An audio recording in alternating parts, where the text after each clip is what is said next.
Една от главните ни цели е да изградим доверие между нашите клиенти, банковите институции и кредитните посредници, защото в основата на всеки кредит стои доверието. Това сподели в предварителния ни разговор Мария Петкова, управител на компанията за кредитно консултиране Credit Choice. Вие гледате предаването "Брандовете на България" с мен Мария Василева. Нашата мисия е да показваме изявените брандове на страната ни, отдали своя принос в полза на потребителите, както и към цели сектори на икономиката. Днес в предаването ще ви срещнем именно с хората зад логото на бранда Credit Choice, чиято целенасочена работа има своето положително влияние към целия сегмент кредитно консултиране в България. Компанията е регистриран кредитен посредник от 2017 година, а днес е специализирана в консултации за кредитни продукти на физически и юридически лица. Управител на фирмата е госпожа Мария Петкова, магистър по икономическа социология. Тя има повече от 12 години опит в банковата сфера, свързана с продажби, банкови продукти и услуги, както и организация и управление в тази насоченост. Към момента нашия гост е и заместник управител на Асоциацията на кредитните посредници в България. Останете с нас до края, за да разберете цялостната ситуация на пазара с кредитно посредничество в България. Кои са най-често срещаните казуси, свързани с консултирането при жилищно кредитиране? Работят ли в синхрон всички страни, банки, потребители и кредитни институции? И още много ценна информация, касаещи всички аспекти на кредитирането.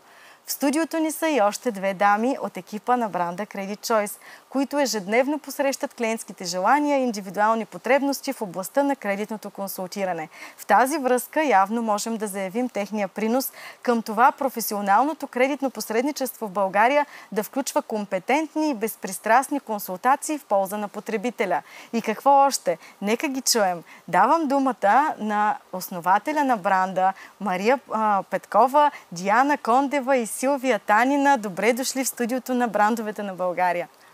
Добре заварили. Добре заварили. Добър ден и на уважаемите зрители. Аз съм щастлива, че в България можем да намерим място, където спокойно да говорим за нашия бранд. За това как създаваме бизнес и услуга, която по наше мнение има много стойност за потребителите. И още по-щастлива съм от това, че можем да кажем от нашата гледна точка каква е стойността и как потребителите да я търсят и да я намират, сигурни в това, че наистина, когато намират кредитен консултант, ще получат за това, за което са се обърнали. Именно за това ви поканихме днес на гости при нас, за да се фокусираме върху силния бранд Credit Choice. Нека да ни разясните малко повече, за да бъдат доволни потребителите от бранда, какво Credit Choice прави за своите клиенти, с какво вашия бранд се различава от всички останали на пазара. Аз така много бих искала за това какво прави Credit Choice и какво даваме на потребителите да разкажат моите заместници и ръководители на търговски екипи Диана Кондева и Силвия Танина. Но искам само да допълня нещо в представянето. 12 години опитът ми е в голяма банка, търговска, и аз прекъснах така успешна кариера от висока позиция, за да стартирам тази фирма, заедно с Диана Кондева и Силвия Танина. И т.е. опита ми в банковото кредитиране е почти 20 години. А към днешна дата съм и председател на Асоциацията на кредитните посредници, където повече от половината бизнес, имам предвид жилищни кредити за физически лица, които са дадени през предходната година, е минал през кредитни посредници, които са регистрирани в Асоциацията. Това е още една гаранция за качество. Какво правим ние за нашите потребители? Диди, най-добре може да кажеш, мисля. Вие сте на терен, работите директно с клиентите. Разкажете повече. Ние с колежката Силвия сме директно с клиентите ежедневно. В същото време ръководим екипи от хора, като помагаме и на тях с нашия опит. Аз само 2 думи ще кажа. От 2008 година се занимавам с кредити. Тоест от тогава стартира опита ми като кредитен консултант и, както Мария каза, още от самото начало сме заедно с нея в начинанието Credit Choice. Какво правим за клиентите? С 2 думи всичко. Кредитното посредничество е една много благодатна роля Защото сравнявайки как и какво прави един кредитен консултант в банка с това какво прави един кредитен посредник, разликата е доста голяма. Когато си независим кредитен консултант, каквито сме ние от Credit Choice, и сме регистрирани в БНБ, ние имаме възможност да сме изцяло на услугите на клиента, без значение коя банка той ще си избере. Наша е работата да му съберем необходимата информация, да поискаме от банките подходящи за неговия профил оферти, след това да седнем на един откровен разговор с него, да разгледаме цифрите, но и не само тях, да разгледаме коя банка, къде са и плюсовете, минусите и така, напълно информиран клиента да вземе своето решение. Можем ли да влезем малко повече в детайли? Как се случва самия процес, когато един клиент дойде при вас като стъпки? Колко бързо се случва получаването на различни предложения от различни банки и използвате ли софтуерна система, която да гарантира прозрачност пред клиента? Да, здравейте от мен, Силвия Танина. Аз съм заместник-управител и ръководител вторият екип на Credit Choice. Работя от създаването на фирмата. Преди това имам банков опит от 2010 година. Не мога да ги сметна колко са в момента. Да, имаме, т.е. първо да кажа, от първата среща с клиента, на която снемаме информацията, която ни е необходима, като лични данни, работодател, доходи, нужно финансиране. До 2-3 работни дни ние предоставяме оферти от няколко банки. Заедно с клиента анализираме офертите и той избира сам банката. Както каза Диди, за нас няма значение клиента коя банка ще избере. Услугата ни е напълно безплатна за клиентите, което е важно като регистриран кредитен посредник.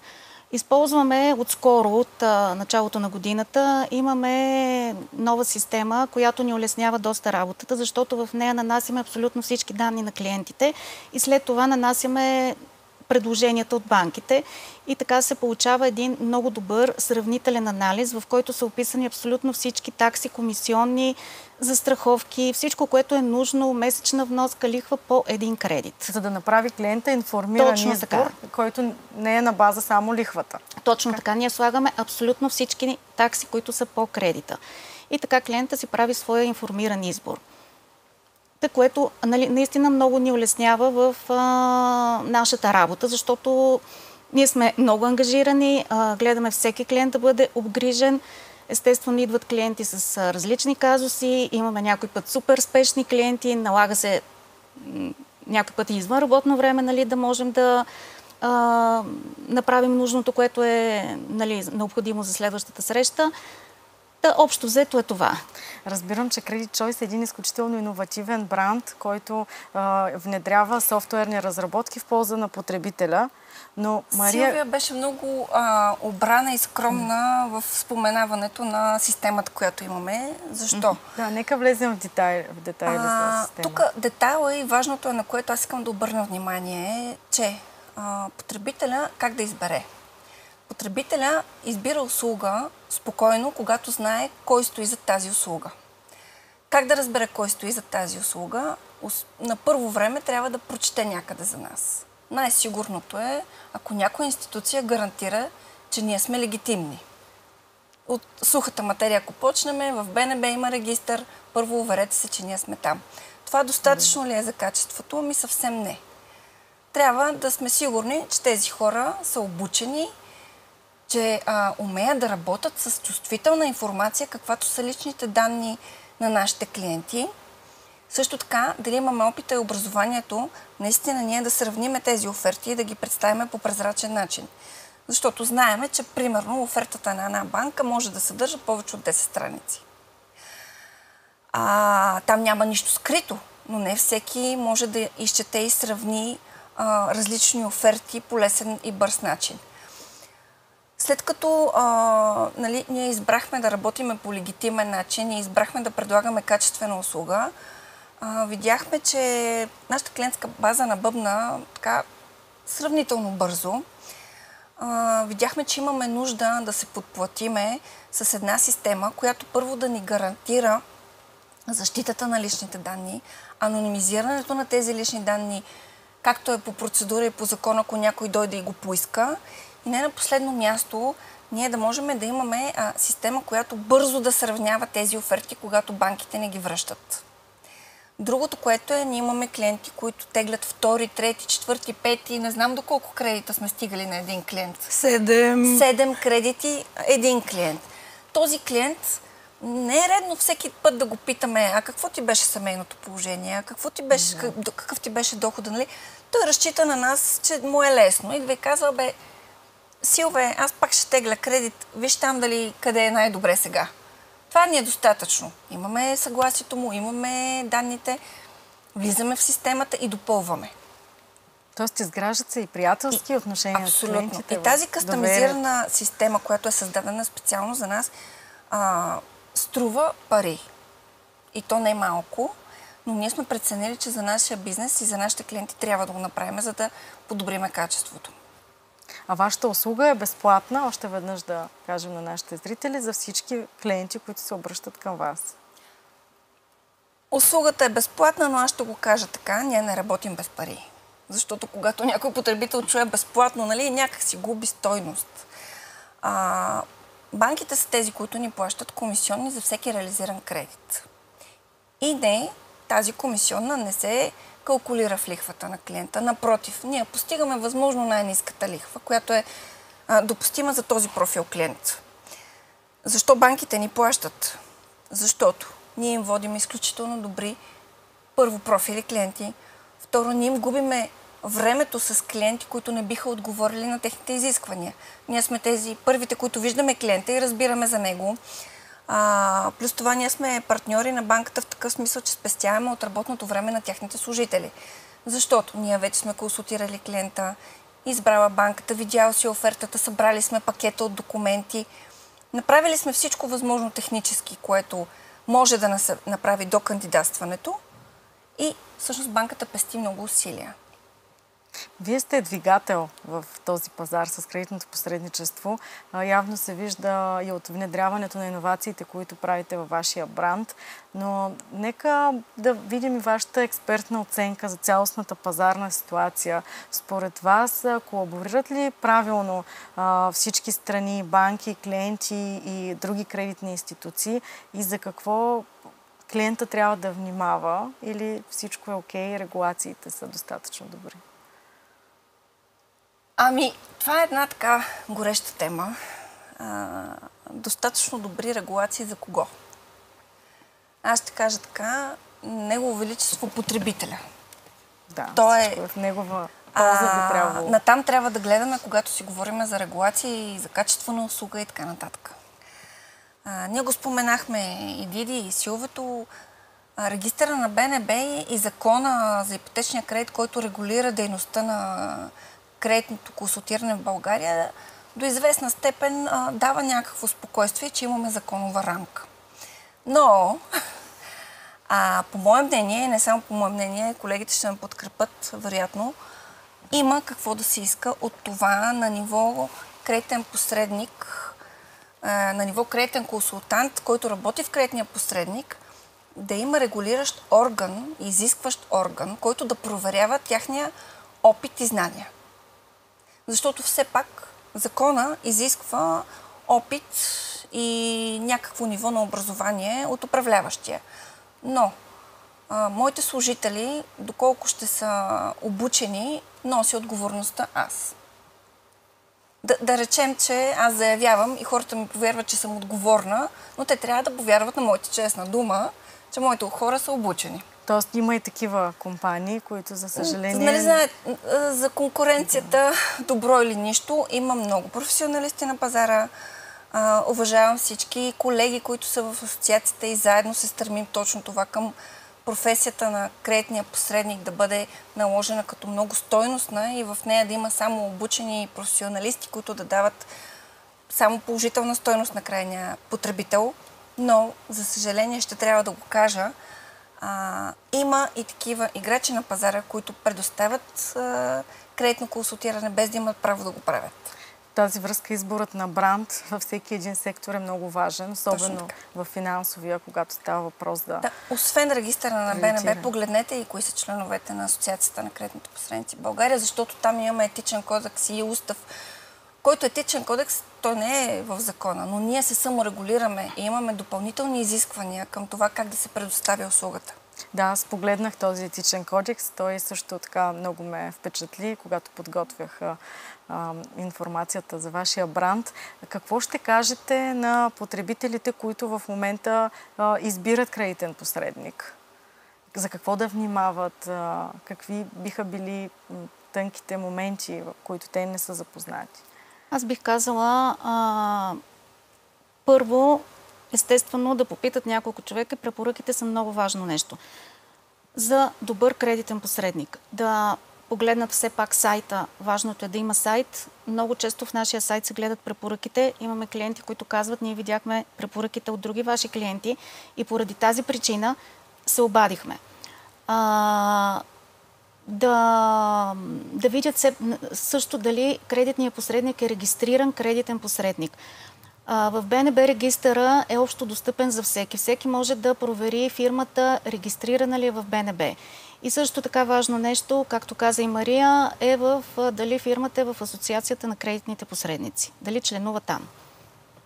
А какъв е профила на вашия клиент? И тъй като вие работите ежедневно с различни индивидуални казуси, би било интересно за нашите зрители да разкажете и някоя история на успеха, свързана с положителна обратна връзка от вашите клиенти, които реално са сбъднали свои мечти и проекти благодарение на вашата подкрепа. Кой ще разкаже? Не бъдете скромни, само защото според мен това са стотици истории, не се притеснявайте. Искам да разкажа един случай от вчера, накратко за една наша консултантка, менеджер ключови клиенти Анета Димитрова. Звъни от сутринта настойчиво нейн клиент, когото тя е обслужвала точно няколко пъти, му е помагала да си вземе необходимия кредит, но тя има изповядване на сделка и други неща, важни за деня, и му казва след малко, най-сетне той я хваща в офиса, пристигнала, и казва, аз съм вече пред офиса, отвори ми, искам нещо да те питам спешно. Качва се и носи огромен букет с бомбони и казва, толкова пъти ми помагаш, а аз не успявам нищо да ти купя, имам желанието. Разбира се, няма да казваме кой е клиента, но много мило ни стана, изключително, защото това е човек от клиентите, които нито са с огромни заплати, защото нашите клиенти са от всякакъв тип. Много е трудно да кажем кой е нашия клиент. Той може да е IT, което работи home office, няма време да тича по банки, предпочита и знае предимствата на кредитния посредник. Може да бъде и човек, служител в някоя фирма, на поточна линия, в кухня, някъде другаде. Всеки един може да бъде, но този човек беше осъзнал колко много колежката му е помогнала от събирането на оферти, документи, помагане, попълване, събиране, контакт с банка, контакт с брокер, контакт с всички, които с нотариус, с всички, които са по веригата.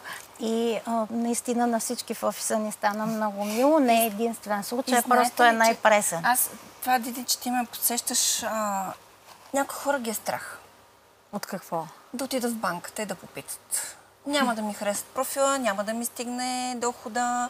Ами ние сега сме много млади, как така ще си купуваме жилище? Това е много сериозно. Страх ги е.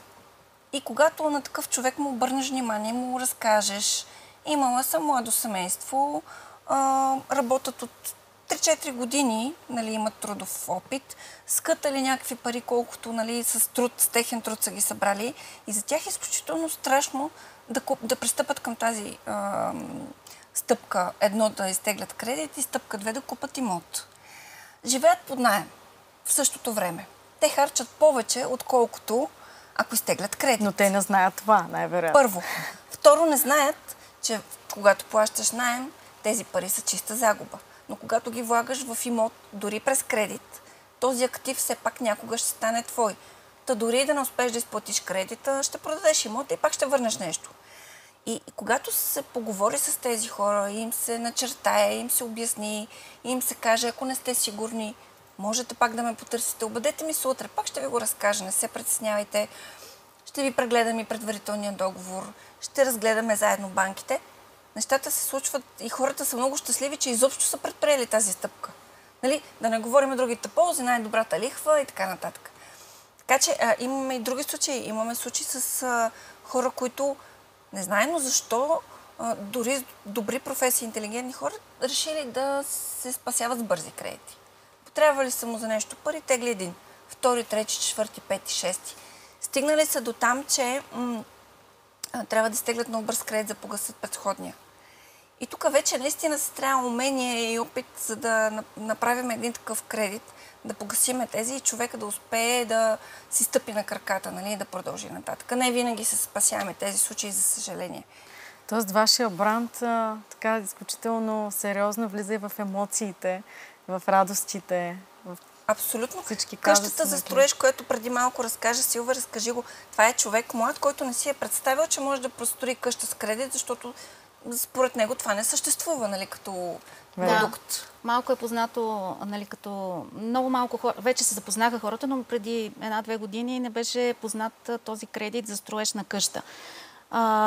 Оказа се, че е много хубав кредит, предлагат го няколко банки, става бързо, имам предвид, не минават месеци, както си мислят хората, ще минат няколко месеца. Имам направен такъв кредит, човека си вдигна къщата до груб строеж, да кажа, за 5 месеца и е супер щастлив. Тези примери са толкова добри, за да могат нашите зрители да се препознават в тези истории. И отново заради Силвия Танина и Credit Choice, но първо заради нея, ние направихме първия кредит в една банка. Ние го прокарахме, така да кажа, пътеката прокарахме, да направим жилищен кредит срещу обезпечение с глобяема, но не преместваема къща. Тоест не монолитна, а с глобяема къща. Нали, до този момент тази конкретна банка казваше, това не е приемливо обезпечение. Да. Може да правите този кредит, ако дадете друго обезпечение или ако теглите потребителски кредити. Тя даже промени политиката на банката. А имат ли сте случаи, в които вие предпазвате клиента да не взема суми, които явно във вашата система излиза, че не може да, или трудно ще ги връща? Това се случва много често. Клиента понякога да не може да си прецени възможностите, както каза Силвето, да не може да прецени колко скъп имот може да си купи или дали въобще трябва да предприеме такава стъпка, ако не живее под наем или нещо друго. Ние му казваме докъде му е максимума, като винаги му задавам въпроса така, че да не нарушиш стандарта си на живот. Тоест не става въпрос да се теглят кредити, които да бъдат в тежест на клиента, а обратното. Те трябва да подобрят живота му. Както примерно аз пък се сещам, не знам дали при теб не беше това, клиентите, когато купуват имот, това е техния дом, те са в еуфория. За тях по-важна е покупката. Кредита е средството. Покупката е това, което те ще видят, ще пипнат, там си мечтаят, вече са го обзавели и така. И предварителният договор е преломният момент, в който те оставят капаро, значителна сума. И се случва следното. Клиента да подпише ли предварителен договор, без да знае дали да е одобрен за кредит или да не го подписва. Защото с подписването той дължи вече значителна сума пари. Нашето мнение е, и винаги сме предпазвали това клиента, да изчака поне едно предварително одобрение, за да сме сигурни, че той няма да има причина да не вземе кредит. Разбира се, има страни по този договор, които настояват да бъде подписан бързо и веднага. Нали, това са някакви други интереси. Казваме на нашите клиенти определено, нека да се увериме, да сме сигурни, поне ние да сме си го построили в главите и да знаем, че няма причина да не вземеш кредит. И тогава подпиши договора. И тогава плащай капаро. В този смисъл сме предпазили много клиенти. Това е чудесно, защото силният бранд се гради от посланиците, които са всъщност доволните клиенти. Да, защото ние също целим да дадем кредит, нали, за да можем и ние да получим възнаграждение, но по-важно е този клиент да ни се върне благодарен и да върне към нас други клиенти. Нали. Всъщност най-важно е името. И така да пристъпим и към финал на нашия разговор. Какво още не знаем за бранда Credit Choice? Може би по няколко думи от всяка от вас. Ами, може би и не знаете, че ние сме един уникален и сплотен екип. Тоест, мога да кажа, че аз не ходя на работа, защото е работа, ходя за удоволствие. Това е най-важното. Чувстваме се добре всички и най-вече аз лично мога да кажа за себе си. Аз също имаме страхотни колеги и е наистина удоволствие да се чувстваме, че сме един екип, че работим заедно, че можем един към друг да се обърнем за помощ, да заместим колегата си, нас да ни заместят, да почиваме спокойно, когато сме отпуск. Това е незаменимо. Абсолютно. Аз с тези хора може би съм изкарала повече време в последните години, отколкото със семейството си. И най-трудното нещо за мен е да имам доверие към хората. Хората от екипа ми, конкретно днес Диана и Силвия, са едно от най-ценните неща, които имам, отношенията си, приятелството си с тях. А тези взаимоотношения в един екип само рефлектират и така реферират една изключително добра услуга към клиента. Така, една красива утопия за всеки бранд е Credit Choice. Благодаря ви изключително много, че бяхте гости в студиото на брандовете на България. Има да си говорим още много по темата с кредитното консултиране. Очаквам ви отново съвсем скоро. И ние благодарим. Беше удоволствие. Благодарим на нашите гости днес за откровения разговор по темата, свързана с възможностите за кредитно консултиране, и се разделяме с пожелание за повече български брандове като Credit Choice, с грижа за клиента и политика изцяло ориентирана към прозрачност и отговорност. Гледайте ни отново следващия петък от 19:30 часа. Вие гледахте предаването Брандовете на България с мен Мария Василева.